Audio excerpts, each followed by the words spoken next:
and welcome to Carving It Up Live right here on Facebook, as well as the Carving It Up YouTube channel and the Grid Network YouTube channel. As always, I'm Bryson Carver. Very excited to be with you on this jam-packed Monday show. I got to say this.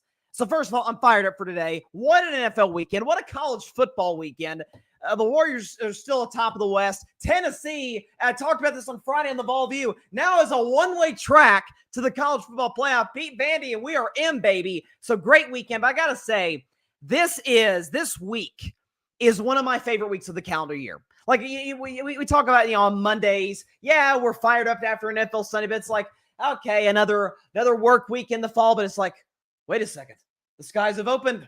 It's Thanksgiving Day week, baby. We got 3 games on Thanksgiving. We had a game on Black Friday. We got college football on Saturday. We got NFL on Sunday. It's just a lot of football. Not to mention with some great food and family as well. We got a ton to talk about today. Why the Kansas City Chiefs beating the Carolina Panthers, the 3-win Panthers, by as many points as the Panthers have wins, that's 3, is a story that is very easily explained. Very easy explained. Also, some shout out to Bryce Young. That in about 12 minutes. Also, get into the 49ers. Folks, they are, how do I put this? They are, they're a train wreck. They're a mess in every shape of the word, every sense of the word. Get into that, why most of this falls on Kyle Shanahan in about a half hour. Also get into why Washington kind of falling apart a little bit. Could be some real jeopardy of, dare I say, missing the playoffs. Why the Broncos and Bo Nix doing what he's doing is a total validation of Sean Payton. Of course, we'll have week 12 recap around the NFL and predictions for a great Monday Night Football game tonight, folks. We got the Harbaugh Bowl, John versus Jim, tonight in Los Angeles. Predict that game at the end of today's show. But first, listen, I've already taken my medicine on the Philadelphia Eagles. I was wrong on them. I thought they'd be a 9-win team. I thought they'd continue the struggles from the end of last season. I didn't see how Vic Fangio could fix what I thought was a broken defense. I thought Nick Sirianni was a bad coach. Still feel that way. But I was like, hey, the roster was talented last year, and they just fell apart. By the way, Kellen Moore is their offensive play caller. I'm not sure that's necessarily helped. The one area where I was the most wrong on was Saquon Barkley. See, my mindset when Saquon Barkley signed with the Philadelphia Eagles was quite simple. Yeah, I know Saquon's great. I know Philadelphia's got one of the better offensive lines in football. I know this is going to be a match made in heaven from a schematic standpoint. My mindset was they could already run the ball. They had Kenneth Gainwell. They had Miles Sanders in previous years. Like, obviously not Saquon Barkley, but I'm like, can he make them that much better? Yeah. Yeah, he can make them that much better. He can make them this much better to put up these numbers against the Los Angeles Rams. Can we see those stats? Shout out to Alfred for putting together this graphic. How about the 9th most rush yards in a single game ever? 255 rushing yards. Man averaged 9.8 yards a carry, basically a first down per run. 2 touchdowns. He also caught 4 balls for 47. He had 302 total yards. He's the 12th player ever in a single game to have 300 yards from scrimmage. Saquon Barkley is the MVP of the National Football League. I don't think there's any question about it. Now, I'm not saying the race is over. I'm not saying this is Steph Curry 2016 unanimous. I'm not by any means implying that. Josh Allen's still very much in the race. Lamar Jackson has a shot. Derrick Henry feels like he's kind of fallen out of the race. It's kind of a 3-man race at this point. By the way, there's a world where Mahomes gets back in it. We can talk about the Chiefs a little bit later. But this is Saquon Barkley's moment, and he's the MVP of the National Football League. Here's why. Many have railed over the years about the MVP and said, well, how do we aptly judge it as it relates to other sports? See, in the NBA, a center can win an MVP just like a point guard, just like a small forward. Same thing in baseball. You can have a pitcher winning MVP is quite rare, but position players can win MVP. It happens. Even Buster Posey years ago as a catcher won MVP. NFL, it's a quarterback award. And that is because, fair or unfair, this is just how the game works. A quarterback is inherently more valuable than the other positions. It is designed that way. Is by the structure of the way the game is played, how it's officiated, the rules, the schematics. The quarterback is inherently more valuable than any position on the field. That's why you haven't had a non-quarterback MVP since Adrian Peterson did it back in 2012. But you do have special instances, and you do have special players that break norms, such as Saquon Barkley. Such as Christian McCaffrey had a valid case to be MVP a season ago. TJ Watt in 2021 could have gotten a vote, maybe. I mean, TJ Watt tied Strahan's sack record. Like, there are guys that are just inherently more valuable than other guys, certainly at their position and then around the NFL. Now, I'm not sitting up here and saying the Philadelphia Eagles wouldn't be a really talented team without Saquon Barkley. Heck, we saw him get to a Super Bowl, albeit a different coaching staff around the very limited Sirianni in 2022. But this man right here has changed everything. And a matter of fact, we should also reserve a special seat in MVP conversations. If we're going to break a norm, which Saquon Barkley winning an MVP in a quarterback's league, how many times have I said that on this show for years on Carving Up Live? For like 3 years. It's a quarterback's league. Said it forever. For Saquon Barkley to win MVP in a quarterback's league, he's got to do something spectacular. He's got to do something that, frankly, we haven't seen that many times in history. And he is. Alfred put together this graphic, and it is quite unbelievable. Okay? For those that are listening to the show, through 11 games, the only running backs to start with 1,600 yards, 12 touchdowns, and 6 or more yards per carry are the following. I'll work in reverse. Saquon Barkley this year, and see if these names ring a bell. Walter Payton in 1977, and Jim Brown in 1963. Arguably the two greatest running backs ever. That's what Saquon Barkley is putting up right now. He's in rare air. He's putting himself in conversations where I'm going to compare. I'm not saying Saquon Barkley is as good in his era certainly as Jim Brown wasn't his, or even his sweetness wasn't his.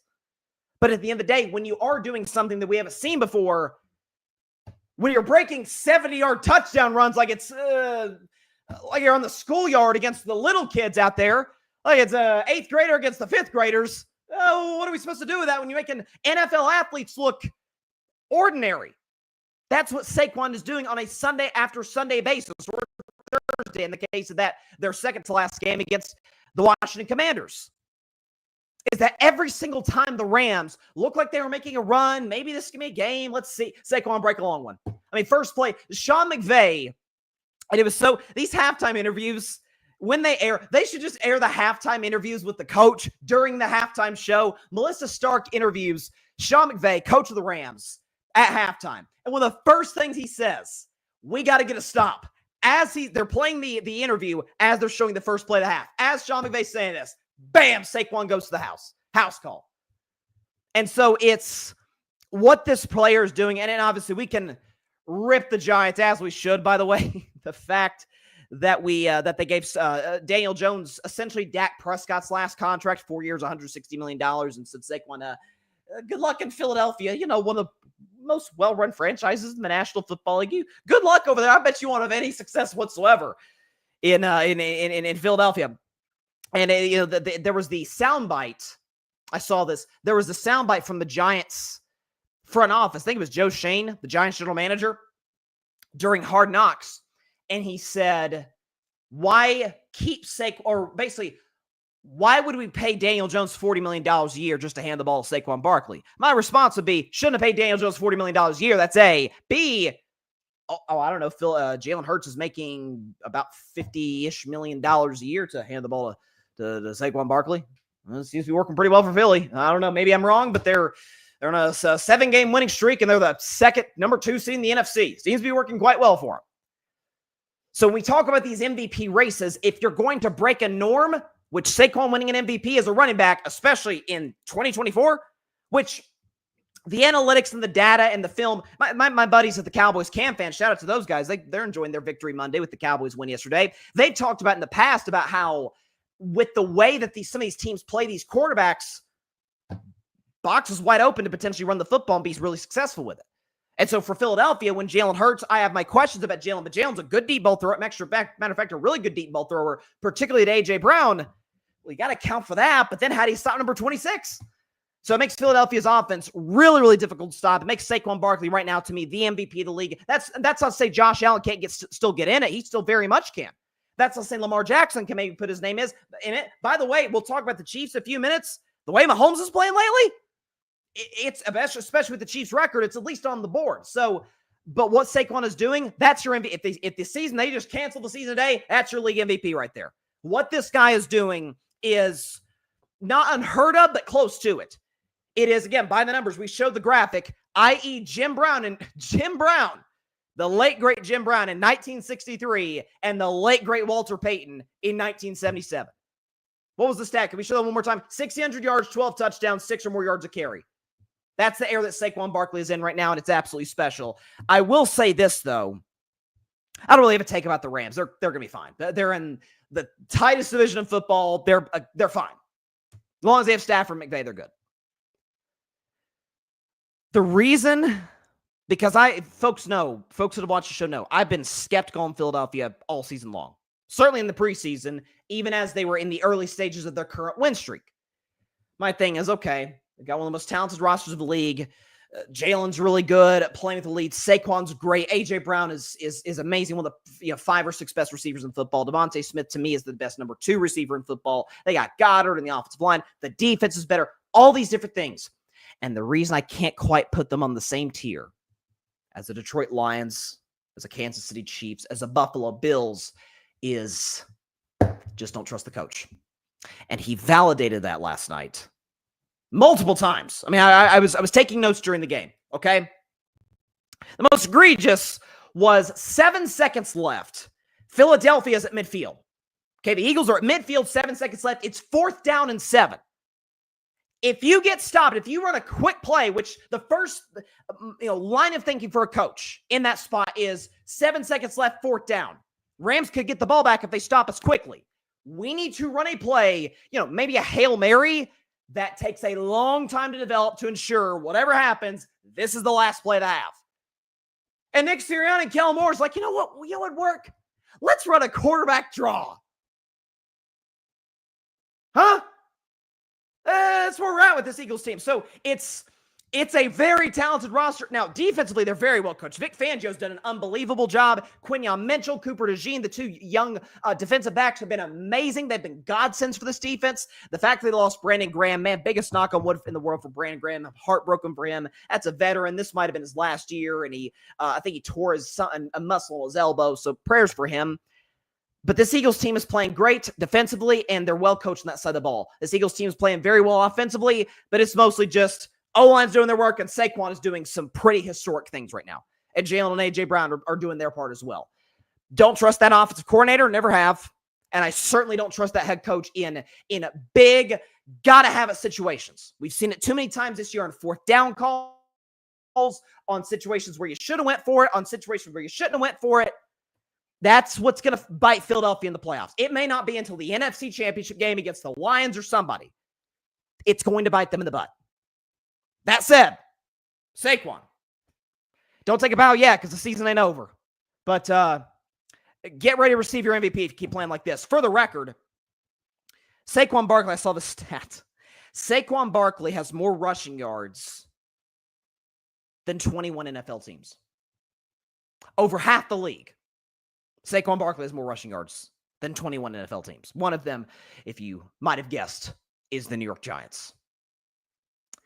If I had one word to the Mara family, to the Tisch, I think the Tisch family owns the Giants. How can I say this? Fire everybody. That's what I would say. I got to say, though, listen, it's not that I didn't think Saquon Barkley wouldn't be great or wouldn't be successful in Philadelphia. But when I heard people say, oh, he's going to have a Christian McCaffrey impact, it's like, dang, guys, Christian McCaffrey had an unbelievable season last year. The MVP finals, I think it was clearly the most valuable player on the 49ers offense. But at the same time, what he's doing, I think he surpassed even those people's expectations. Folks were like, can he have a Christian McCaffrey season? Better. He's having a Jim Brown and Walter Payton-like season. It's pretty unbelievable. So the fact the Giants did this was pretty unforgivable. Like these are just the moves you simply do not make as a franchise, or simply don't make as a franchise, and you retain your job. Like how many executives with the Boston Red Sox? Don't remind me, I'm a Red Sox fan. I wasn't here for this, but in 1919, excuse me, when they traded Babe Ruth to the New York Yankees, how many guys in that building you think retained their job very long after? It just doesn't really work that way. So there you go. But yeah, again, sorry, I ran, excuse me. I ran about an hour ago, and so my throat's a little, not necessarily what it needs to be. But didn't want to shift, though. Let me take one more drink of water, see if I can wash this down. All right, let's talk about Kansas City, because they beat Carolina by 3 points yesterday in Charlotte. And predictably, this is how it always works. Every time. And it's what you're seeing right now with the Chiefs is pretty easy to figure out. It really is. Because on surface value, you're like, let's see. The Chiefs are double-digit favorites on the road. They just lost the Buffalo Bills. They're in need of a bounce-back win. Meanwhile, the Carolina Panthers, yes, they played better. They've won 2 games in a row. They're coming off their bye week. But at the same time, Chiefs are much better than Carolina. How do they only win by 3 points? How is this a tie game with under 2 minutes to go? Well, it's pretty simple. The Kansas City Chiefs are bored. Let's just call it what it is. They're bored.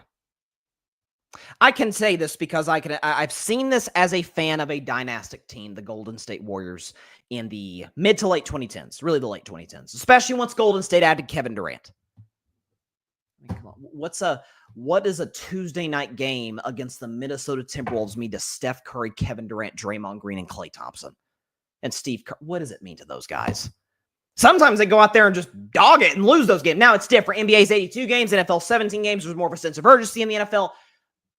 But you would see those games with the Warriors. They don't really look like they really have it. And when you have some of these teams, like, again, the Timberwolves were a lowly team at the time. So were the Sacramento Kings. So were many teams. The Suns were lowly at the time. That would play Golden State and be like, this is their NBA Finals. They're not going to do anything this season. No championship expectations. As a matter of fact, some of these teams can't even make the playoffs, i.e. the Carolina Panthers. And it's, oh my God, we're 2 games in a row off a bye, and the champs are coming to town. Whereas for a guy like Mahomes, I mean, come on, this is a 3-time Super Bowl champion, 3-time Super Bowl MVP, 2-time regular season MVP, and an indisputed Mount Rushmore guy before he turns 30. That's Carolina mean. So what the Chiefs are going to do, and what they've continued to do, they're going to go out there, they're going to take care of business. They'll play well enough just to get by. And if necessary, Patrick Mahomes will be sitting there on the sideline. It might even be taking a nap. And Andy Reid comes, from the Chiefs sideline. He goes to Mahomes. He's like, "Hey, Patrick, the Panthers just tied the game. It's 27-27." And Patrick's like, "Okay, how much time's left? About a minute 50. Okay, yeah, let me go in and win the game real quick, and then we'll go back and fly back to Kansas City." Notice that Mahomes, who by the way was really good in this game, but notice Mahomes is kind of just letting the game come to him, not doing a whole lot. And then when the fourth quarter hits, he does this. He's outstanding. In the fourth quarter, down 7 points or less this season. Basically, if the game is within a score and the Chiefs are trailing, Patrick Mahomes, 448 yards passing, 4 touchdowns, 0 interceptions, completes 67% of his throws, 7.3 yards per attempt, and has a passer rating of 110. For the record, Mahomes actually in recent weeks, really since the Chiefs got DeAndre Hopkins, has been quite good. I keep hearing about Mahomes as having just this terrible season. Oh, he's awful. Oh, he's falling off a cliff. He's at, I don't know, and since week 8, he's 9th in total yards per game. He's tied for 2nd in pass touchdowns, only 3 interceptions, and he's 5th in completion percentage, completing about 71% of his throws. He's top 10 pass rating. He's 9th at 103.5. Mahomes seems to be playing quite well. It's a game like against the Carolina Panthers, the Chiefs. That's the thing. That is the burden that comes with terrorizing a sport for a half decade. When you know there's that internal fear on the other side that they know they got to bring their A game. They know, especially Carolina. It's Carolina. Dave Canales has done a really good job this season. Bryce Young stepped it up. I'll give Bryce a shout out at the end of the segment. But this is their Super Bowl. They're not going to make the playoffs, but they're trying to establish a culture. And here come the back-to-back champs. We're gonna open up the playbook. Bryce is going to be on his game, and everybody's gonna. And Chris Jones is like, yeah, I'm not going to have a single tackle at all in this game. Yeah, okay. So is Chris Jones not good anymore? Is Patrick Mahomes just? By the way, Mahomes played really well in this game, so maybe this is a great example. But Mahomes just forgot how to play quarterback at the most supreme level we've seen out of anybody in the history of the game other than Tom Brady. No, the Kansas City Chiefs are just fine. Matter of fact, they still remain the biggest threat to win the Super Bowl. Now, by the way, since last week, I've had the Lions as the best team in the NFL. Now that Kansas City finally lost a game, I had Detroit at number 1. And I think Detroit's going to win the NFC. Kansas City can be challenged by Buffalo, by Baltimore, by Pittsburgh, by Steelers. but they're going to save their best for those teams. I saw it, folks. I saw it with the Golden State Warriors for years. Steph's going to do his thing. He's Kevin Durant. They're just going to mill their way through a regular old Tuesday night game in January. And then the final 5 minutes hits, and it's like, oh, it's close. Okay, if I'm Steph Curry, if I'm Kevin Durant, give me the ball and get the hell out of the way. Let me go out here and kick these guys' arse out here. That's just kind of what they did. There's a dynastic feel to this. Obviously, the Chiefs are a dynasty. That's obvious. But what they are doing is they're playing chess, not checkers. They're playing chess, not checkers. Not that the Panthers are playing checkers, but I heard today, like, for example, on the radio show I'm on, the Triple Option, shout out to Addison and Asher. Our final show's a trio, and those two were absolutely fantastic. Had a blast with them. But Addison made the point, and it's a fair one, on the Triple Option today. She's like, well, okay, Kansas City's 10-1, but you say they're not necessarily taking these games seriously. Well, what about the Detroit Lions? Right? Detroit's going out there and just smoking everybody. They're giving everybody their best chance, and my response to that is, yeah, because Detroit has to prove that. Like, we know the Lions are great. They've never won before. Jared Goff's never won a Super Bowl. Dan Campbell's never. We know Andy Reid, if he retired tomorrow, one of the greatest coaches ever. If Patrick Mahomes retired tomorrow, one of the greatest quarterbacks ever. Same with Travis Kelce, one of the greatest tight ends ever. Chris Jones, one of the best defensive players of his generation. They really have to prove that against the Panthers? No. The fact of the matter is, and we'll talk about the 49ers after the break, but I cannot believe how many folks I'm hearing say today, well, I mean, what are you going to do? San Francisco. You played a bunch of NFC championship games. You've been a couple Super Bowls. You played some long seasons, and it just let's see. Correct me if I'm wrong. If Patrick Mahomes is the quarterback of the Chiefs since 2018, their season does not start until the AFC championship game. That is the minimum. That is the worst outcome of any Chiefs season under Mahomes. Lost in the AFC championship game at Arrowhead Stadium. So, call me crazy. That seems like a lot of football games. You compound those playoff games on the regular season games, that's basically an extra season on top of the 6 seasons prior to this one they've already played. They've played a lot of football. You don't think they're tired? In some ways they are. And so that's why they're saving their best for the last. They're saving their best for the best. Notice I talked about this after the Buffalo game. Remember that game against Buffalo last week that the Bills won? Bills outplayed them. Bills deserved to win. But remember when Buffalo, with about 12 minutes to go, went up by 9 points? And it's like, man, the Chiefs can't get much going offensively. How are they going to? And Patrick Mahomes like, okay, now it's time for me to step it up. I'm down 9, fourth quarter. Let's go to work, boys. Boom, boom, boom, boom, boom, boom, boom. Touchdown. And at that point, I'm thinking, if the Bills do not score a touchdown this drive, Kansas City's going to win the game. Because Mahomes will do whatever's necessary to win it. And to the credit of Josh Allen, Josh's like, yeah, I know. That's why I'm going to go make one of the plays of the year, run it in on 4th and 2 from 30 yards out, slam the door, hand the Chiefs their first loss. That's why I say you got to kill the Chiefs and you got an opportunity to. And the Panthers, listen, they're young, they're inexperienced. Their roster just doesn't stack up to Kansas City. They couldn't do that. Pacheco's going to be back. Emenehu's going to be back.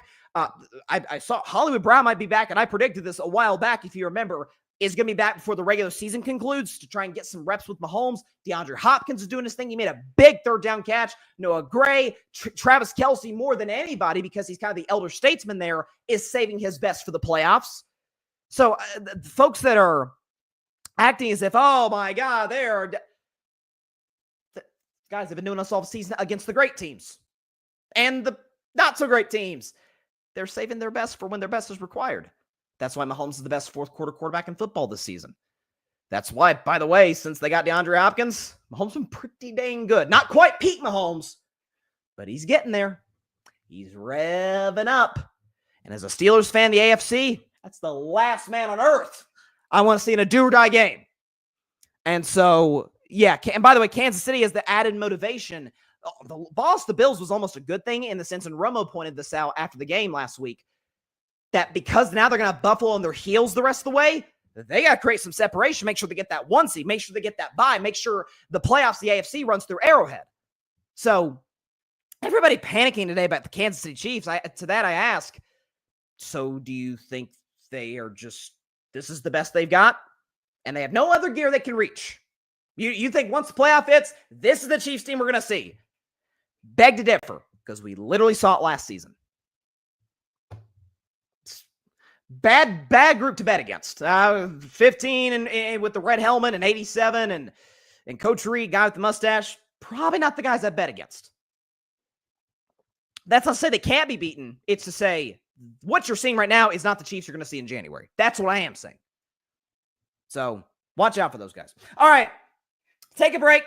Feel free to chime in the comments section. We're just getting started on Carving Up Live, but be back to talk about those San Francisco 49ers who have been just an abject disaster. And I ruled them dead last week. Let's just go and write their obituary after we come after the break. Carving Up Live, be back in 1 minute to talk about the San Francisco 49ers. Don't touch that dial.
Welcome back to Carving Up Live.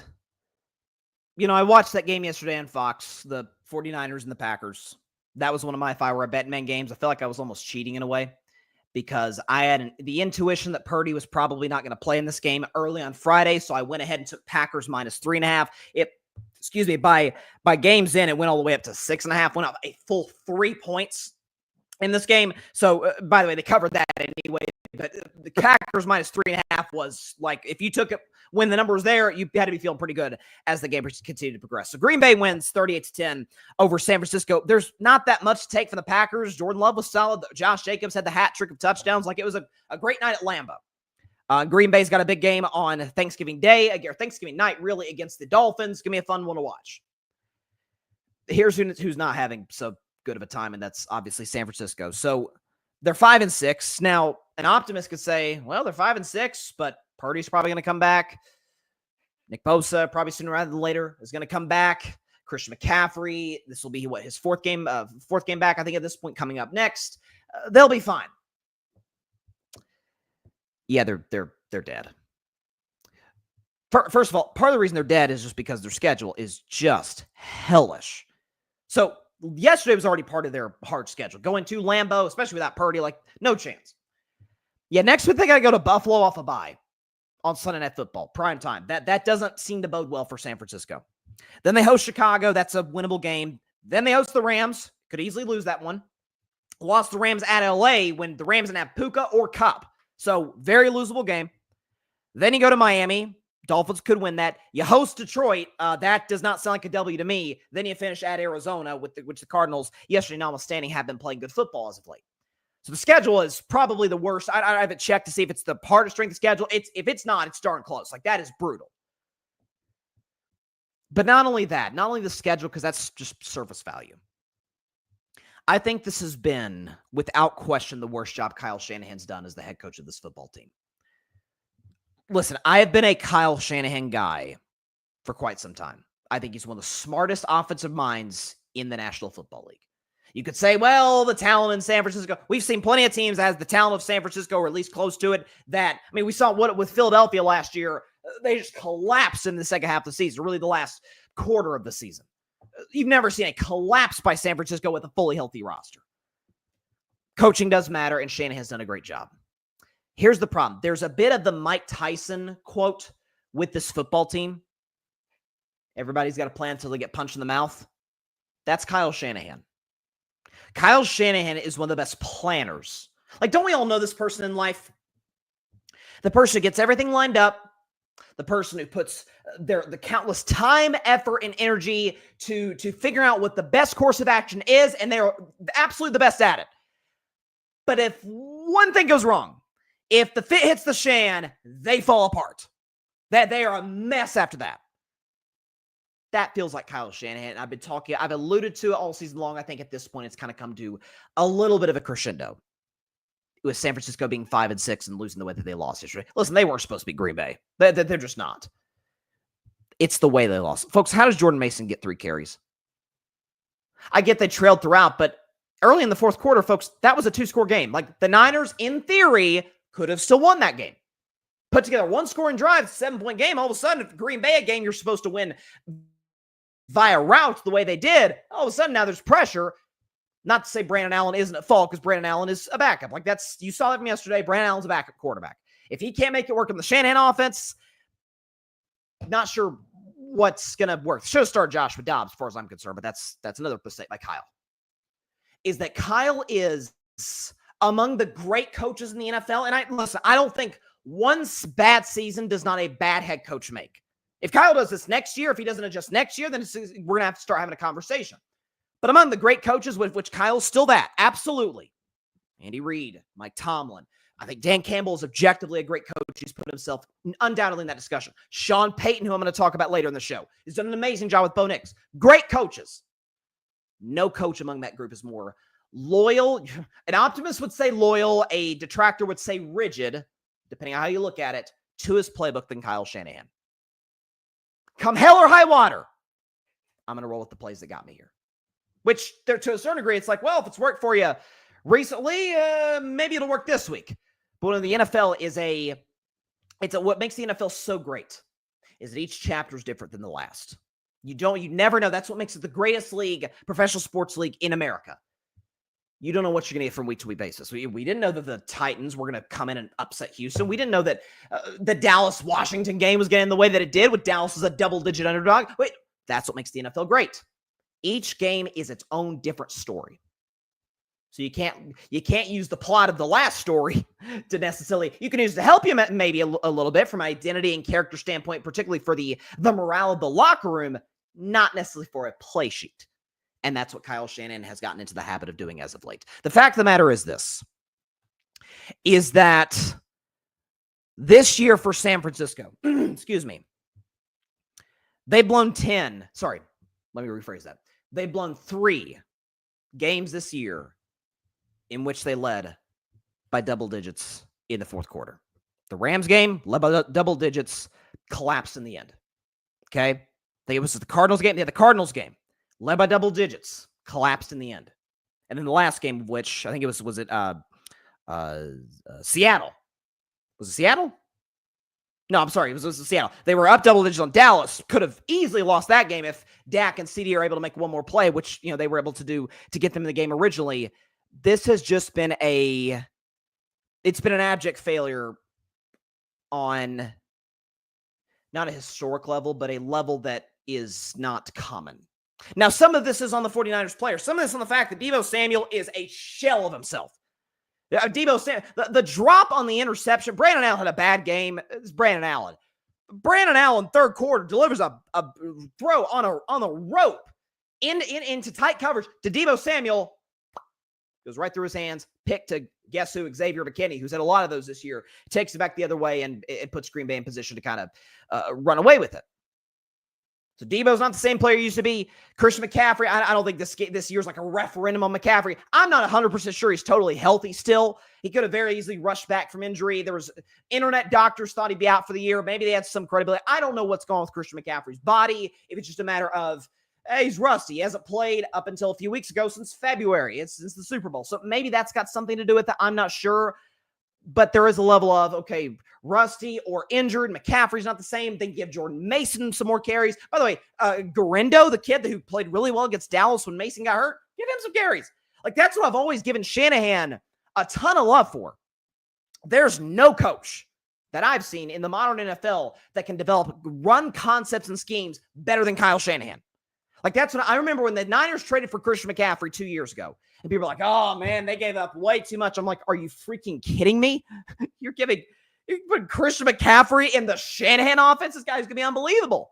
And he has been. Up until this year with the injuries and whatnot, he's been unbelievable. Why not use the other guys you have? Jordan Mason, there was a point in time Jordan Mason was leading the league in rushing. Isaac Garendo showed some flashes against the Dallas Cowboys on that Sunday Night Football game about a month ago.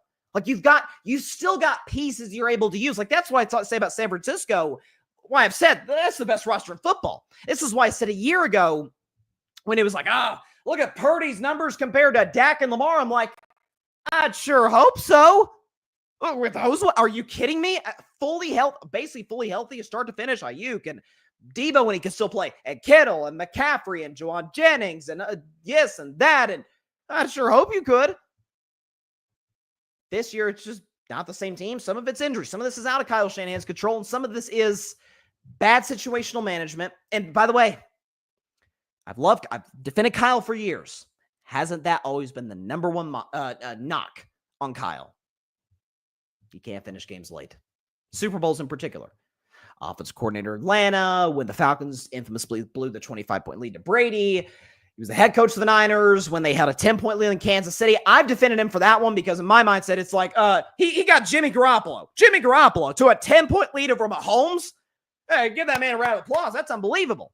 And by the way, arguably the play of the game, Jimmy Garoppolo, deep ball to Deebo Samuel. Or sorry, not to Deebo Samuel, to Emmanuel Sanders.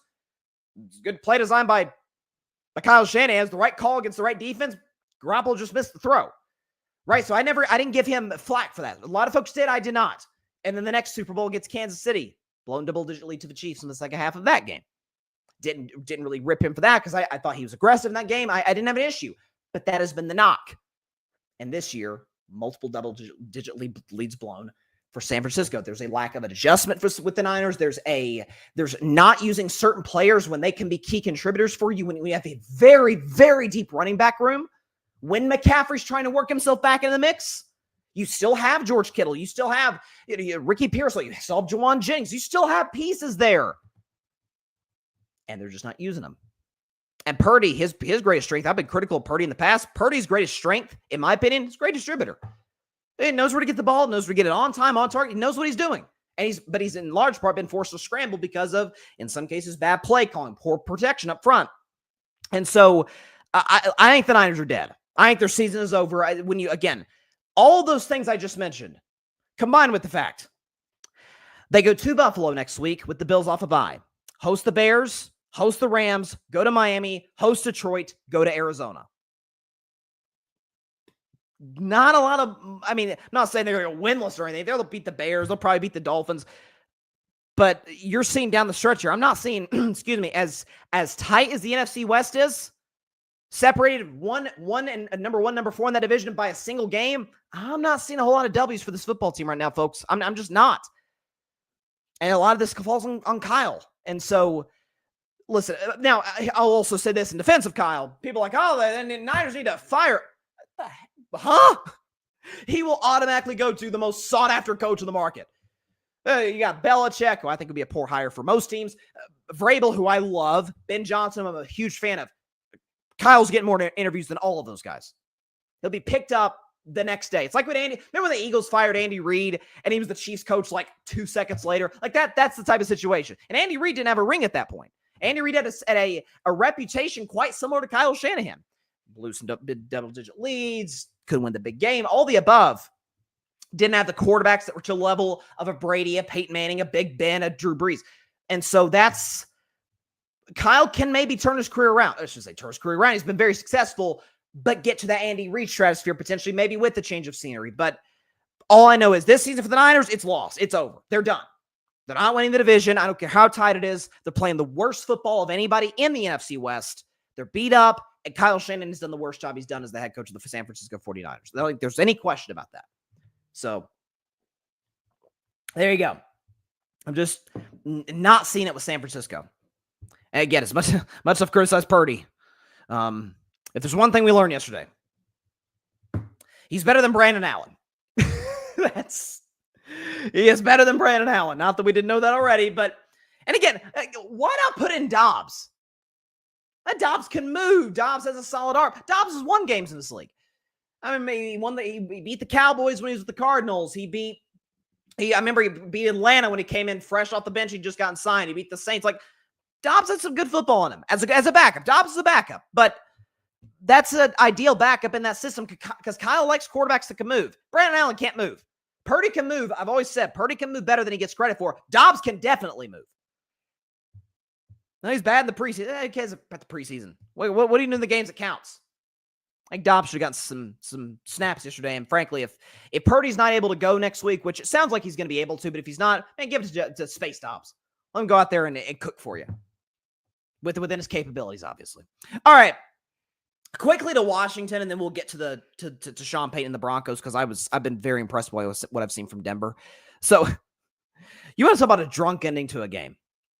Dallas Cowboys, Washington Commanders. So first of all, it was about as bad of a special teams game as you could have possibly imagined. Okay, you consider the fact that Washington's kicker, Austin Seibert, we'll talk about his extra point miss, obviously, but Austin Seibert in this game goes 2 for 3, 0 for 2 on extra, 2 for 3 field goals, 0 for 2 on extra points. Brandon Aubrey hits all 4 of his extra points, but Brandon Aubrey, maybe the best kicker in football, goes 2 for 4. It was like, what is going on in this game? There's missed field goals, missed kicks. It's kind of a messy game from start to finish. You got a situation where coming into the fourth quarter, folks, this game is Dallas 10, Washington 9. It was not an aesthetically pleasing football game. And then the fourth quarter arrives. Both teams are scoring. Dallas has got a big lead. All of a sudden, Washington comes down. They cut it to a 3-point game. We're thinking, oh man, this could get interesting. Cavante Turpin makes a big mistake on the kickoff, freaking muffs the thing, goes back, picks it up, does the juke move or the spin move heard around the state capitol. I know that's not where the Commanders play, but you get the idea, and takes it to the house. Cavante Turpin's got a case. He might be the best kick return in the league. He's one of the few legitimately talented guys Dallas has got. Takes it to the house. We're thinking, it's probably over. 3 minutes to go, 10 minutes. Washington's probably not coming back. All of a sudden, boom, boom, boom, get a field goal down 7. Dallas punts. It's like, okay, the Commanders got a fighting chance. And Jaden Daniels and Terry McLaurin down inside, down at their own 14-yard line, 21 seconds to go. At that point, it's like, hey, just get into Hail Mary range and maybe we'll pull off what we pulled off against the Chicago Bears. A deep ball, Terry McLaurin. I don't know what happened with Dallas defensively. It was a complete breakdown. Terry evades like 7 Cowboys, takes it to the house. Okay, with 14 seconds to go, and it was 14 seconds to go, and it's like, oh my gosh, it's pandemonium in Washington, and the Commanders about to tie it. And my biggest pet peeve, one of my biggest pet peeves in sports, comes to fruition again. In a game where for 3+ hours, these guys are fighting like crazy just to find a way to claw and grab a W. The Cowboys, the Commanders, this historic rivalry. And Terry McLaurin makes the play maybe of his career. Terry McLaurin's a great player. Maybe the play of his career. Jaden Daniels, oh my gosh, redemption for what was a terrible game up to that point. And Austin Seibert shanks it left. This is why I get really pissed off when some members of the media and fans, and I think it's different in college. College is different. Other kids. NFL, these are grown men. These are professionals. When there's a level of sympathy for a missed, particularly by kicker standards today, a chip shot kick, clutch kick to tie the game, go to overtime, than what I'm comfortable with. Folks, Austin Seibert does not have to memorize a playbook.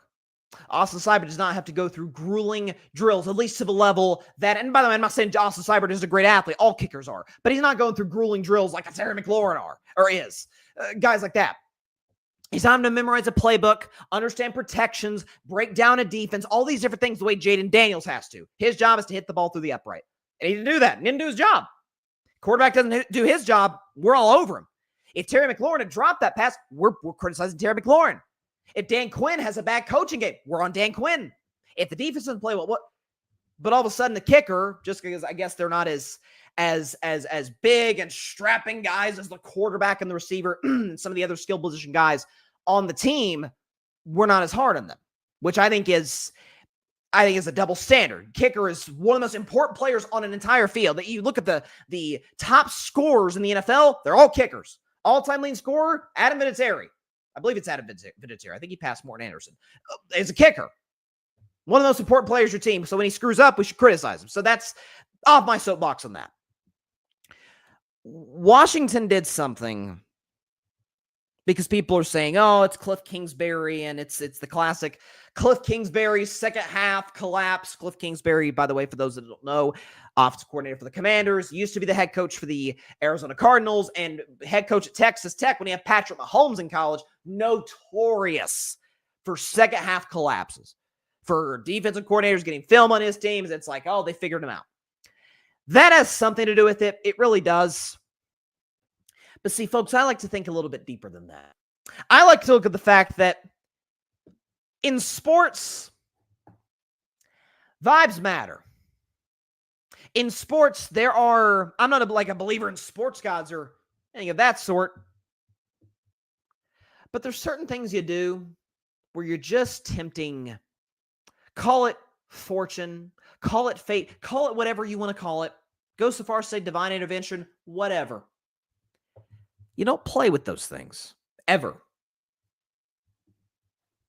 And that's exactly what the Washington Commanders did a few weeks ago against my Pittsburgh Steelers. What did they do, you ask? Well, something in the same, not quite as similar, but under the same umbrella as what the Jacksonville Jaguars did last year to Pittsburgh. Jacksonville comes in. Boy, this is the new red-hot up-and-coming team. I was really high in the Jaguars last year, still pretty high in Trevor Lawrence.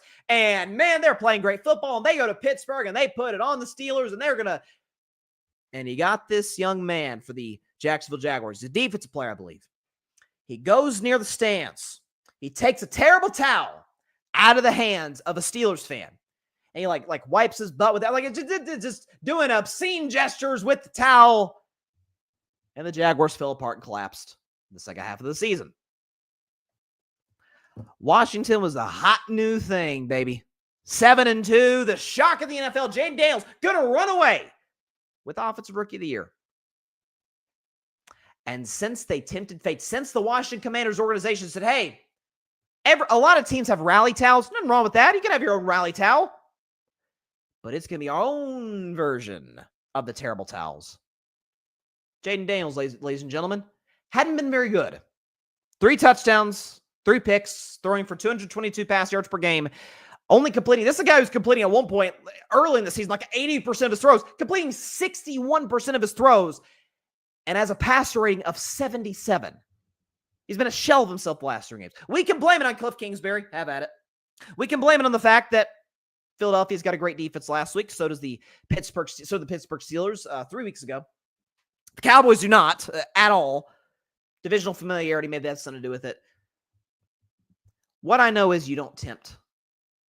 You don't tempt fate. You don't tempt the fact that the curse of the terrible towel is not something to be played with. With a franchise like the Steelers who have won 6 Super Bowls, a franchise like the Steelers who have been relevant, who have been great over the course of the entirety of the Super Bowl era. Folks, you do not play with the curse of the terrible towel. You disrespect that thing, bad things will happen to you. Ask Jacksonville last year. Ask the Washington Commanders this year. It may sound crazy. It may sound out there. But I'm just looking at the fact that since such a curse was tempted, they haven't been playing very well. Just take that for what you will. That's what I'm observing. That's what we're seeing right now. And so Washington, listen, they're in a spot where their next few games, home for the Titans, at the Saints, like those are winnable games. But home for Dallas with the Cowboys on a short week, that also should have been a winnable game. That also should be a game. You're favored by 10 points.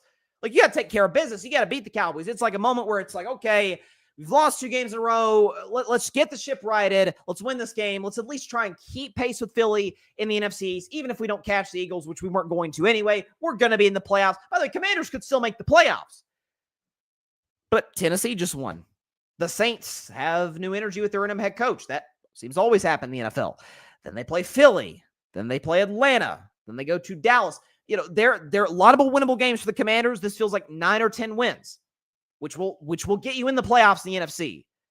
But at the same time, you don't tempt the curse of the terrible towel. You just don't do it. You don't ask the Jaguars. It messed them up.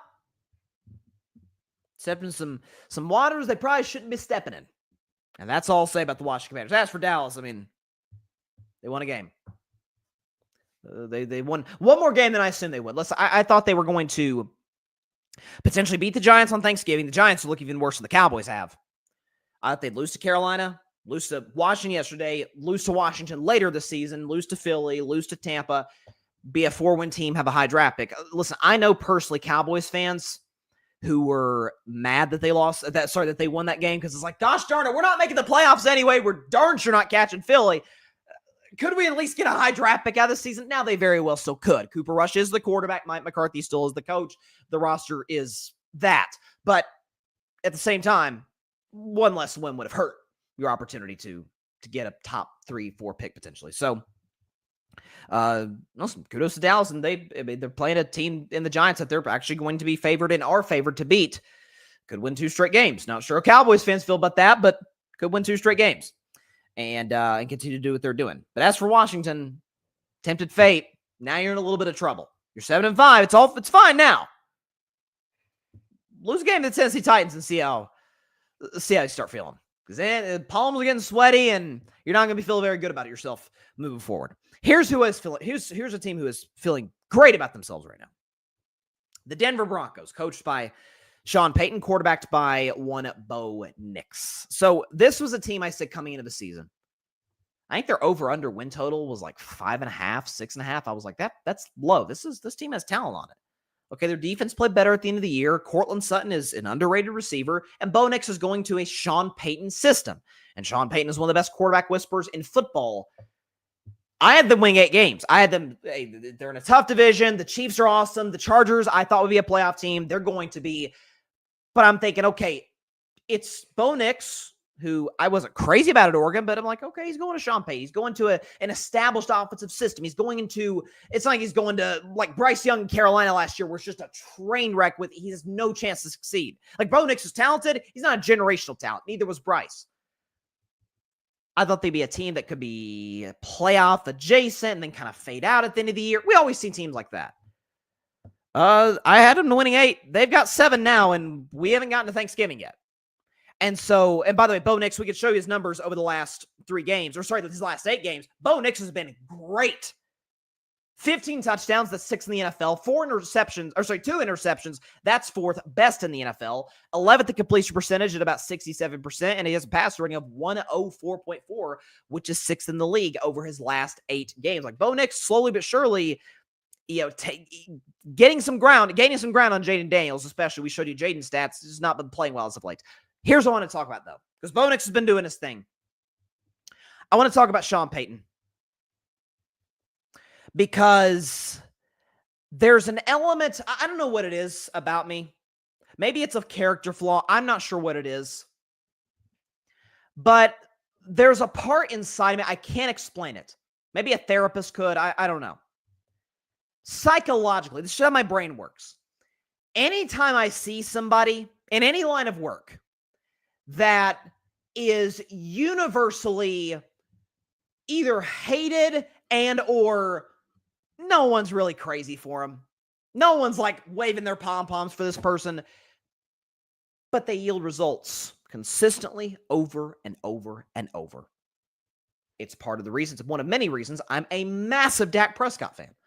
I'm like, time out. I hear some of you folks saying like the guy is like the 25th best quarterback in football, but I see the results, and he didn't have a very good season this year. But by and large, like Dak is clearly, worst case, one of the 12 best quarterbacks. I think is one of the 8 or 9 best. Worst case. I said the same thing about Jim Harbaugh. Jim's controversial. Yep, and Jim wins everywhere he goes. Everywhere he goes, instantly. San Diego State, Stanford, Niners, Michigan, now the Chargers. He wins everywhere he goes. He wins everywhere he goes instantly. I feel the same way about Sean Payton. See, Sean Payton ruffled some feathers last year when he took the Denver job. Remember this? He took a year off. He left the Saints. That rubs some people the wrong way. I think he was right on that. The Saints have been terrible. They're in cap hell.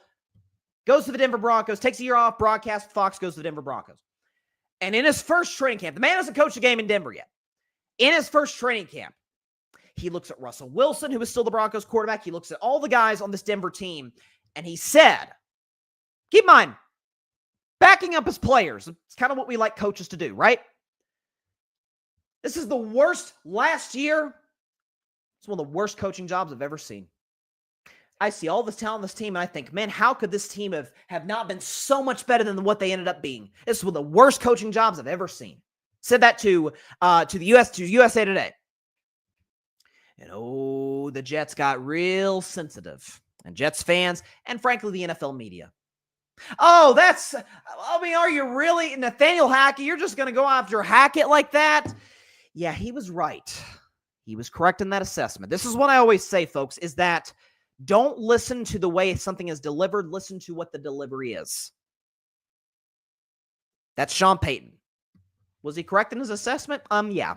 Yeah, Nathaniel Hackett's one of the worst coaches that is currently employed in professional football, frankly, in sports. Aaron Rodgers defended him. Not going to rip Aaron for that. That's his buddy. I get it. But when I saw the media getting really precious and talking about, how could you? Let's see. Russell Wilson had us all thinking the guy was like the worst quarterback in football with Nathaniel Hackett. And Sean Payton basically revitalized his career. Russell has got a pretty good season last year, and now he's winning games in Pittsburgh. Now, a lot of quarterbacks win games in Pittsburgh, but Russell's been statistically kind of good. Not amazing, but pretty good in Pittsburgh. Better than anybody they've seen since Big Ben retired. Sean Payton started that process of revitalizing Russell Wilson's career. Mike Tomlin is basically finishing it. 2 Hall of Fame coaches. Bo Nix, Bo Nix had his defenders, but generally we were like, okay, Caleb's the best, and then you got Jaden and Drake May, and the quarterbacks that just have higher ceilings than Bo Nix. And guys like Caleb Williams, I still feel that way. I still feel like Caleb Williams is going to be the best in this draft. We'll talk about Chicago in our Week 12 recap. Love Caleb. Love Jaden. But Bo Nix is playing as well, if not better, than any rookie quarterback. Better than Drake May, better than Caleb, better than Jaden Daniels. Some of that's, now credit to where it's due to Bo Nix, but some of that is Sean Payton as well. Sean Payton is not going to be a guy who is going to make you necessarily feel all warm and fuzzy. Like we all love Andy Reid. Who, if you don't like Andy Reid, that's your problem. Everybody loves Andy Reid. Everybody loves Mike Tomlin. Everybody loves Dan Campbell. We love these guys. Like Andy Reid's just kind of lovable, but guys like Campbell and Tomlin, we love them because they're motivators, right? They get the best out of their group and they give motivational speeches. They have great catchphrases and all these things, and they're easy to wrap your arms around and root for. Sean Payton isn't. Here's what I know about Sean Payton. He's won a Super Bowl. He revitalized Drew Brees' career and helped him, not to take credit from Drew. Drew's one of the 10 best that ever did it. But aided Drew, helped Drew into becoming the all-time record leader for basically every quarterback stat that mattered at the time he retired. And, by the way, went to Denver, basically turned Russell Wilson from, holy crap, Russell's like the worst quarterback. There were genuine conversations about that. After all Russell had done in Seattle, and I was a Russ guy at the time when he was in Seattle, he has that year in Denver with Nathaniel Hackett, who doesn't even survive the entirety of his only season in Denver, and there were, you can go back and look. I know folks remember this. Does this season disqualify Russell Wilson from the Hall of Fame? Was he a product of that Seattle? That was those, and by the way, I was leading those conversations. And Sean Payton says, no, I'll fix him. I'm a quarterback whisperer. I'm a genius. I know exactly what I'm doing, and I'm going to tell you, I know what I'm doing. I'm going to tell you, whatever these guys did, whatever these guys did with Russell Wilson last year, I don't know what they were thinking. I'm not going to defend it. Don't know what they were doing. I'm going to fix it. And he did. And Russell had a pretty good year that year and has been pretty good with Pittsburgh this year. Sean Payton helped that. And now with Bo Nix, he might have the Rookie of the Year in his hands. And who in God's name picks Bo Nix? Not to take a shot at Bo Nix, but who thought Bo Nix would be Offensive Rookie of the Year this season? Not saying he's going to be, but he's going to be one of the finals. He's going to get votes if he keeps doing what he's doing. Might get the majority of the votes. So just because Sean Payton isn't warm and fuzzy and makes you, it goes to what I've said for so many years on this show, and it applies to life. There's no one way to lead. There's no one way to be successful. There's no one way to live your life. If you yield results, I can't argue with your approach. Not long as you're not doing anything, immoral or anything like that. I can't argue with what you're doing. That's Sean Payton. By the way, Cowboys, you had him in the building. So Get a little Cowboys troll in there. Yeah, but after the break, again, I think just Sean Payton has been unfairly maligned for so long, and I'm genuinely happy to see the success that he's having this year with the Denver Broncos. Be back in a minute. Carving Up Live, we're going to do our Week 12 recap and then predict the Harbaugh Bowl tonight in about an hour plus from now between the Ravens and the Chargers. John Harbaugh, Jim Harbaugh, it's Thanksgiving week. We're feeling good about ourselves on Carving Up Live. Be back in a minute for our Week 12 recap.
Welcome back to Carving Up Live. So as we do at the end or toward the end of every Monday show, we always recap the games that we didn't dedicate an entire segment to. So it's our Week 12 recap. Let's go and go over the rest of the games that we didn't get to. So first and foremost, Buccaneers and Giants. This was a game that was one of my, if I were a betting man games, I felt great about this. I'm like, man, Tampa Bay -6. They're desperate. They're 4-6. They're trying to keep pace with the Falcons win the NFC South. Mike Evans is back. And then the other side, you got the Giants, who might be openly tanking, just released their quarterback. And while Tommy DeVito is a fun story, he is still Tommy DeVito.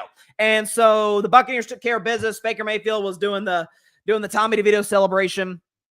By the way, Tampa Bay this has been a team that has struggled to run the football for some time now. This Bucky Irving kid's pretty good. Like, I know Tampa Bay hasn't been on national TV as much as the contenders were used to. Bucky Irving's playing really, really good football. So let's give him credit where it's due. He had 7 yards a carry, 12 carries for 87 and a touchdown. The Bucs actually had 4 rushing touchdowns total in this win over the Giants. So kudos to them. And they are only a game back at this point of the Atlanta Falcons. So that division chase should be something to watch. We talked about Chiefs, Panthers. We talked about Cowboys, Commanders. Let's at least give Dallas a little bit of love today. How about them Cowboys? Yeah! Yeah, they won. I mean, like I said, they won.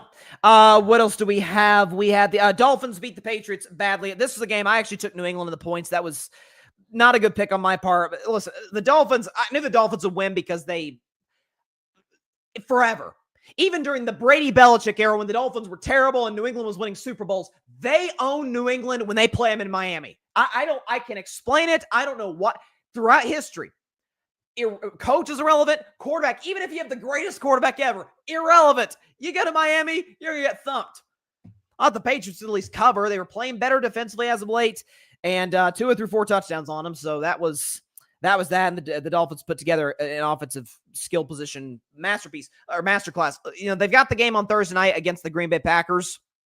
You know, end of the day, I'll talk about more on Wednesday's show the day before Thanksgiving, but we know Tua kind of struggles in those conditions. And so in cold conditions, and I don't imagine Lambeau Field will feel like a hot tub on Thanksgiving night on that field. But kudos to Miami. They're still keeping themselves alive in the AFC playoff mix. As for New England, I love Jerome Mayo. He's a Tennessee Vol. Go Vols. I do have to say this, though. The quote he gave after the game, and again, some of it's being taken out of context because but after the game, basically he says, there's not anything I can do for the players once they step in between the white lines. Okay. That is true. The coaches can't play for the players. They can't execute for the players. That is true. And he had said before, and by the way, again, for the record, to be fair to Jerome Mayo, early in the press conference, he had taken accountability, didn't do a good enough job, all those different things. I do have to say, though, and I'm not comparing this coach, I'm just saying the quote sounded similar to this coach. That quote sounded a lot like Darvin Ham. You know, when Darvin Ham was with the Lakers and it used to drive me, well, not drive me crazy. I loved it because I hate the Lakers, but drive Lakers fans crazy and I used to be quite amused by this. Lakers would give up a 20-4 run and Darvin Ham just hands his pockets. Expression doesn't change. Just Watch the run. You'll figure it out. I'm not going to call timeout. LeBron, AD, you figure it out. It was just kind of similar to it. That's all I'm saying. Quote was taken a little bit out of context, but at the same time, not the best to give. Titans beating the Texans in what was, I guess, the biggest upset, or second biggest upset to Dallas. Listen, this was almost one of the If I Were Batman games. Actually, this ended up being Bryce's bleak bet. Houston -8. Houston favored by 8 was crazy. Like, Tennessee in the points was the play. Did think the Titans went outright, but I'm like, Tennessee's played in some pretty close games. They could have beaten Minnesota if a couple plays went their way. Meanwhile, Houston has been abysmal offensively, and CJ Stroud has been a shell of himself for what he was a year ago. And there are folks saying, well, the offensive line's bad. Was it good last year? I watched a lot of Houston Texans game last year. That O-line wasn't exactly the 90s Dallas Cowboys, okay, or this generation's Eagles or the Detroit Lions. They didn't protect CJ Stroud last year, and he didn't make the bad decisions that he made the previous year. He didn't throw a bunch of picks. So this is Houston's going to win that division. But this game tonight, Chargers-Ravens, could decide the 5 seed, depending on if my Steelers hang on for the AFC North. We pretty much all unanimously agree the Chiefs are going to win the AFC West, which they've done since 2016. But that game will probably decide the 5 seed, and very well, based on how the Texans are playing, could decide who goes to another playoff game and goes to the divisional round.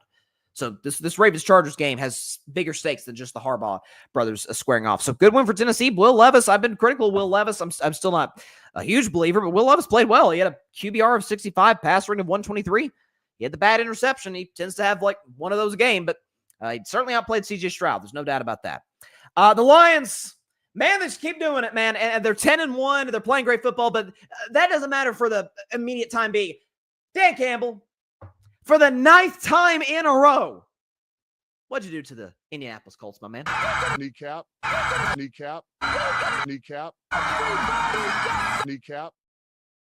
This was a trendy upset pick all week long. I didn't understand it. Everybody really liked the Colts in this matchup. I'm like, okay, maybe it's just the media and Vegas. It wasn't really Vegas because they had the Lions favored by 7.5 on the road. That's a lot. But maybe it's just the media once again overrating the New York Jets. How we get the Jets in here, it's okay. They beat the Jets on the road. A lot of teams do that. The Jets are we know what the Jets are. Nothing against the Colts. Anthony Richardson played well last week, but this is your run to a buzzsaw, the Detroit Lions. And this is what everybody kept saying. Oh, they might look over the Colts for their big Thanksgiving Day game and for the whole country against their rival Bear. I said, folks that are saying that don't know the Lions and they don't know Dan Campbell. This is what I've said all season long. The approach, the effort level, the intensity, all of it does not change at all based on who the Detroit Lions opponent is. If it's a big divisional game against the rolling Green Bay Packers or the now 9-2 at the time when they played them undefeated Minnesota Vikings, doesn't change. We're coming at your necks for 60 minutes. Or you could be one of the worst teams in the NFL, the Jacksonville Jaguars. Or you could be the Tennessee Titans, and we're going to just roll you for 60 minutes, and we're going to completely embarrass you on national television. Or the Colts, who are playing well, and Anthony Richardson, and nowhere to come in. And by the way, the Lions they scored 24 points. They didn't do much offensively. It's defensively where Detroit's hit their mark. The last 2 weeks, no Aiden Hutchinson, by the way. Detroit's given up a combined 12 points. 6 points apiece in the last 2 games against the Jaguars, albeit the Mac Jones Jaguars. But again, it gets a well-coached Indianapolis Colts team that does have talent on the offensive side. So we talk about Ben Johnson, and rightfully so. That man's going to be a head coach next year. Whoever wants him is getting a good one. Aaron Glenn needs to be getting some job interviews. And let me tell you something right now. I'm going to go and get in the front end of this because we talk about every year during coach hiring cycle. We talk about guys that feel like they're just Rooney Rule interviews. That better not happen with Aaron Glenn. I don't want to see a situation where Aaron Glenn's getting a bunch of interviews just to be the Rooney Rule guy. This dude can coach. This dude's done a great job ever since he took over, ever since Dan Campbell put in that role of defensive coordinator. He's done a great job. Aaron Glenn, if he's a head coach next year, he'll have earned it, just like Ben Johnson will have earned it. So Detroit's 10-1. And by the way, Detroit's in a spot. They're piling wins. They have to pile wins. They're only a game ahead of Philadelphia for the 1 seed, separating the 1 seed and 2 seed. Even more than that, forget just being the 1 seed. Folks, Detroit, this is crazy. They're 10-1. 2 weeks, they could be the 5 seed if the Vikings run them down. So props to the Lions for getting stuff. Speaking of the Vikings, though, what a game that was in Chicago. That was my upset of the week. I was, after that onside kick, after Caleb just balled for 4 quarters, particularly in the fourth, when he had a pass running, I think of like 120 or something. He was great in the fourth quarter of this game. By the way, Caleb had 340 yards passing, 2 touchdowns, QBR 0 to 100 of 77, and a pass rating of 103. He was fantastic. Once Caleb took that really bad sack, and that's something Caleb is. Look, the Bears' O-line's terrible. It's one of the 10 worst in the league, bar none. But that's something Caleb's going to have to learn to not eliminate from his game, because that's part of what makes him great, is the escapability, the throws off platform. But sometimes when the play's not there, particularly on a second down in overtime, just throw that sucker out of bounds. Let's live to see another play. Don't take a bad sack that puts you in 3rd and a mile and you have no chance of extending the drive. And then Sam Darnold, to his credit, drives the Vikings down the field. I keep saying I'm waiting for the Sam Darnold moment. I've seen it a couple times this season, particularly in that game against Jacksonville, but credit where it's due. But it also should be noted, the Bears fired Shane Waldron, offensive coordinator, rightfully so. He did a horrible job. Eberflus is gone soon. Here's some stats, because there are Caleb Williams haters out there. I've fought them tooth and nail for some time now. I think they're going to look silly when it's all said and done. Can we all agree on one thing? Matt Eberflus he might be a good defensive coordinator or defensive assistant. He's a bad head coach. It's a bit of a Robert Saleh factor. Okay. Matt Eberflus, 5-18 in 1-score games. Okay, so he's bad situationally. 3-18 on the road. So they don't win away from Soldier Field. 3-18 on the road. 2-12 in the NFC North. So against the teams you're most intimately familiar with, Detroit, Minnesota, Green Bay, 2-12. Doesn't matter who the quarterback is. It could be Justin Fields, who has some mechanical throwing issues, or it could be Caleb Williams, who's one of the most talented quarterbacks that's ever come out of college ever. Just can't win on the road, can't win against divisional opponents, and are not good at all in 1-score games. By the way, last 2 games for Chicago, 1-score games. Blocked field goal, in which I thought Eberflus botched the clock, botched the late game management once Chicago got to the edge of field goal range. Let's get a little bit closer. Let's not burn 30 seconds. Caleb's on a roll. Let's get this to where it's a chip shot field goal. Make it a little bit easier. Maybe it doesn't get blocked, and it does, and a lot of that falls on Eberflus against Green Bay last week, and then against the Vikings. The Eberflus is a defensive guy. Well, his defense gave up 30 points when Caleb played the best game of his career. So everybody indicate this today. No one's really blaming Caleb, because Caleb was great yesterday, but people have been dogging Caleb all year long. It ain't like he's got a whole lot to work with in that coaching staff. I just talked about what Bo Nix has with Sean Payton. It helps. It really does. Speaking of Sean Payton and Bo Nix, already talked about the Broncos and the Raiders, talked about the Niners and the Packers. Talked about Eagles, Rams, Seahawks, Cardinals. Listen, this was the only if I were a bet man game of the 3 that I got wrong. I was so looking for my first 3-0 week, and I just cannot break through. But Seattle wins. Kyler has just a brutal pick 6 on a 4th down that kind of ended up being a little bit of the difference in this game. But Arizona off a bye, wanted to see a lot more from them than that. And Seattle wasn't a good home team this year, so I feel like Arizona +1 was a side. As it turned out, Seattle gets the job done. They're now tied with Arizona for first place in the division. And the Seahawks today, look at the standings, are the 3 seed in the NFC, and they would host the Packers. That's the thing. That's what's weird, excuse me, about the NFC, is right now, if you look at the playoff stage, so we got Detroit, Philadelphia, the 2, I think we would mostly agree, the 2 best teams in the conference. Seattle's the 3 seed. Atlanta is the 4 seed. I think we see a scenario in which the 6 seed playing the 3 seed and the 5 seed playing the 4 seed are favored to win those games. See, if Minnesota went to Atlanta, Minnesota's probably favored to win that game. If Green Bay goes to Seattle, I think Green Bay's probably favored by like 1.5 or so to beat the Seahawks on the road. So could be some really fascinating situations where we see a bunch of non-divisional winners in the divisional round in the NFC. So that could be really fascinating. All right, that's our week 12, week 12 recap, as my throat tries to survive the end of the show.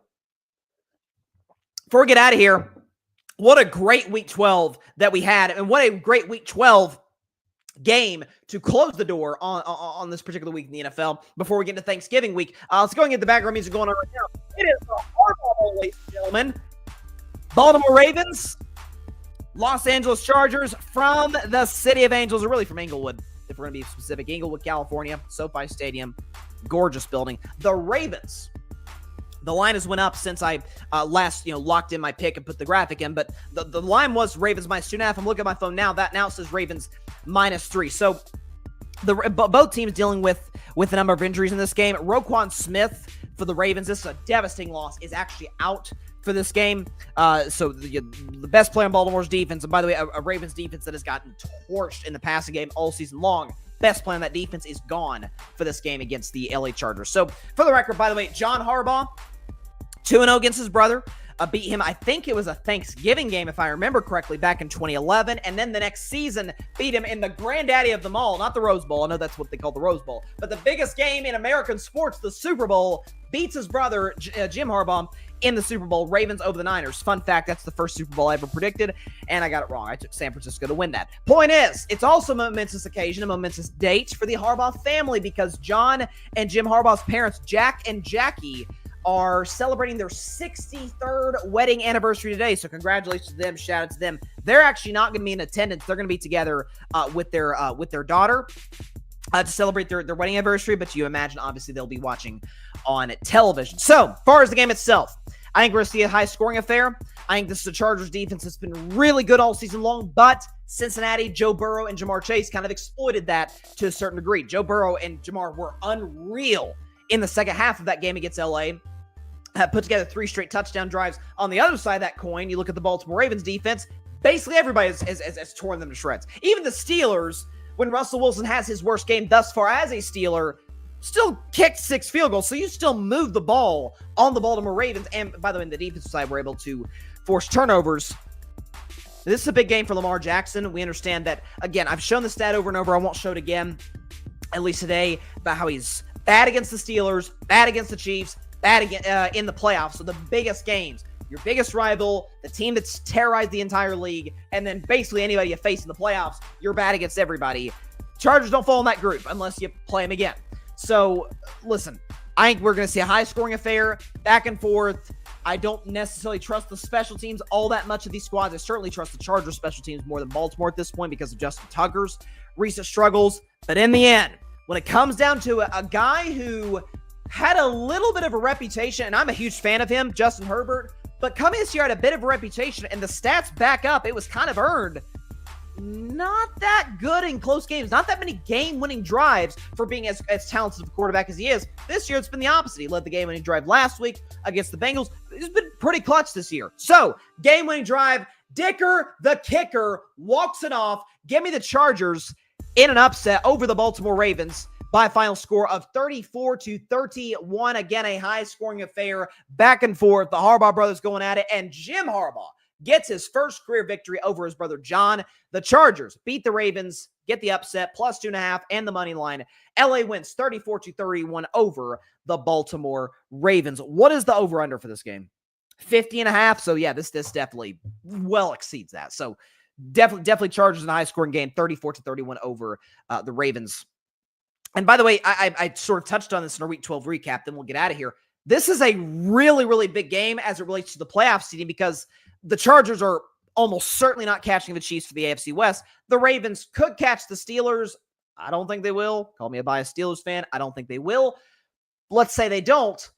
This game could decide who the 5 seed is, and that's really important given who the 4 seed is, who you'd be playing. Albeit on the road, but the Texans are playing bad football right now, particularly on the opposite side. CJ Stroud, that's a favorable playoff matchup. You don't want to face the Chiefs in round 1.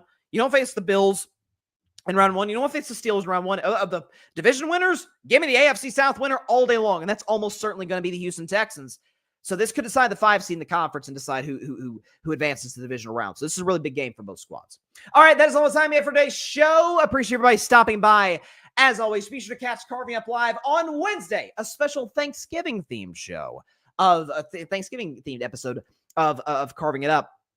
We'll have Bryce's best 10 as usual. We'll have Carving Up the Context as usual, our typical Wednesday show. But we'll have a little bit of let's call it a Thanksgiving spiced up edition of the show. You'll definitely want to stay tuned for that on Wednesday at 6 p.m. Eastern, 3 p.m. Pacific time, right here on Facebook, as well as the Carving It Up YouTube channel and the Grid Network YouTube channel. Of course, be sure to like, share, comment, and please take 2 seconds out of your day. Hit that big red subscribe button down there. Right there. You see it right down there. And it'll help the channel grow exponentially. Please tell your friends about Carving Up Live, your family about Carving Up Live, everybody you know about Carving Up Live, except for your sleeping cat. Except for him or her. Except for your sleeping cat. Yeah, listen, Nealon has been really energetic over the last few days. I think he just has gotcha day recently, so I think he's really hyped up. Thanksgiving week, he gets, because he's orange, so he leaves are orange. Thanksgiving, it's like an orange. You get the point. And he's happy the fact that Tennessee Volunteers are a win away from the college football playoff. That is something that makes Nealon and myself and the Carver household quite energetic and joyful. There's no question about that. But anyways, tell everybody you know about Carving Up Live. That's the point of that. Just as importantly, be sure to go subscribe to the Grid Network. That is GRYD, the Grid Podcast Network, right here on YouTube, as well as any and everywhere that you get your favorite podcasts, be it Apple Podcasts, Spotify, iHeartRadio, any and everywhere that you get your favorite podcasts. You can find us at the Grid Network, where we dare to be different. Check out the 8 o'clock spot, by the way, tomorrow night at 8 p.m. Eastern, 5 p.m. Pacific time, live on the Grid Network's YouTube channel. It's our best game show in sports entertainment. I'm the host / judge / moderator. We're going to have fantastic candidates and contestants all night long, giving their takes, giving the best takes in the business on what's going on in the world of sports. So definitely stay tuned for that. 8 o'clock spot tomorrow night on the Grid Network at 8 p.m. Eastern, 5 p.m. Pacific. And for Carving Up Live, we'll be back right here in the studio, right here with you guys on Wednesday night, 6 p.m. Eastern, 3 p.m. Pacific time for a special Thanksgiving-themed episode of Carving It Up Live. All right, we will see you then. Everybody stay safe out there. Please be sure to take care of your physical as well as your mental health. And please, please, please be sure to contact your local state representatives and senators to demand change for gun violence in America. Doesn't matter where you lean, right, left, center. This is an issue that affects every single one of us on a day-to-day basis in this country. And no matter what anybody tries to lie you on or gaslight you on, oh, this isn't a problem. Oh, there's only one solution to the problem. Both are BS. Both are not true. Okay, this is a huge problem that needs a number of detailed, nuanced solutions to solve it. And listen, we just had an election. We just had a number of men and women elected to new positions, as well as those that are going to be incumbents. Let them know, particularly in your local government. It's very, very important. Let them know your frustrations as it relates to, frankly, just unsafe streets in the United States of America. We've got to address gun violence to protect the great people of this nation who make it work every single day, and who we got to protect their humanity, their families, all the above. Very passionate about this issue, so let's do what we can to solve it. All right. Listen, like I said to start the show, and I hold to it vehemently, this is one of my favorite weeks of the entire calendar year. Thanksgiving week, school is shortened, people taking off of work, don't have to work as much, and you got football, and you got some great food and family and all the above. I can't wait. This is one of my favorite weeks of the year. We'll see you back on the show on Wednesday, 6 Eastern, 3 p.m. Pacific time. See you then. Everybody stay safe out there. God bless y'all. Peace out. Not gonna lie, I felt weird not having the Steelers. We'll take care of business this week, though. Thanks so much for watching the show on YouTube, and be sure to go click that big red subscribe button and check out the other clips and full shows from Carving It Up Live, as well as our other incredible content creators here on the Grid Network.